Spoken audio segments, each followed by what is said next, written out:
बाहुबली से कम बनी का रे। ए बाबू सुना अब बनो जनो इहा बाहुबली लोगे सट जन दाल नहीं गोली हमके ऊ मत बुझ के दुलार दे हो रे सुन गरमी बातिया में आजू रतिया में उतार दे हो राउटी में आउटी लोके भोग टंगड़िया फाड़ दे हो राउटी में जे आउटी आई भोग टंगड़िया फाड़ दे हो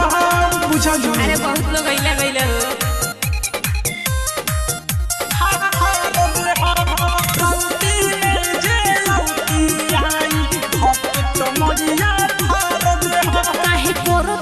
रंगदारी ए लोग छोड़ी नहीं तो के मारी अच्छा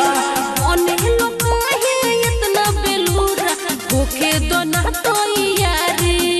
पर बच्चे रोक ले बाऊ तारा के हो खाना तू जवन तो है गाना हम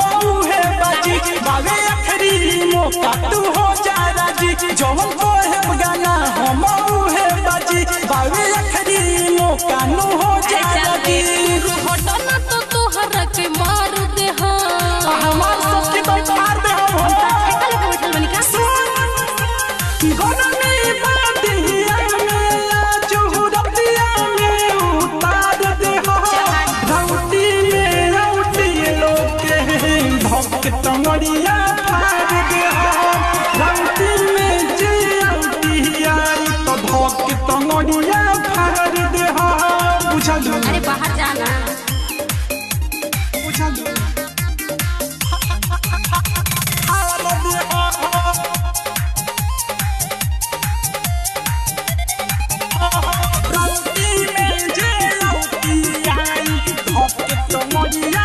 काहे माने लो ना राइटर सतेंद्र सुनो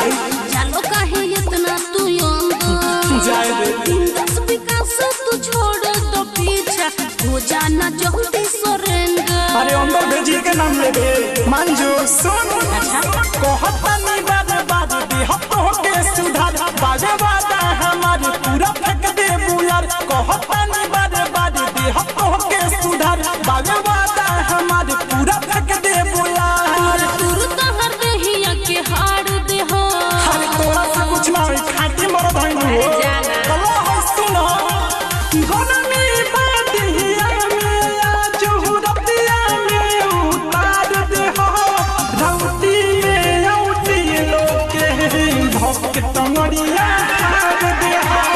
राउटी में जे आउटी आई तो भोग टंगड़िया फाड़ दे हो